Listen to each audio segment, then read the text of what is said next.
Ny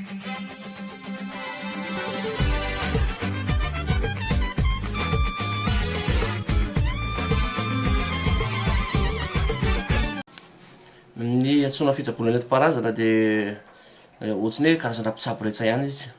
Amin'ny maha fitsaboana rehetra anazy moa zany dia misy ny atao hoe don, dia misy ny atao hoe anarany. Ohatran'ny anay moa zany tsy ny anarany izy ity fa efa mandeha ho azy, ny fahaizana resaka mikirakira akora zava-maniry isan-karazany, izay vokariny natao mamoaka fanafody mahasitrana ho an'ny olona tsirairay.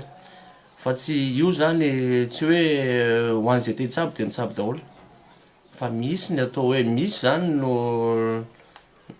ahoana moa zany hazavaiko anazy, misy ny tena hoe mpitsabo ary misy ny misy ihany koa ny milaza fa mpitsabo fa tsy mahavaha-olana sady tsy masitrana koa.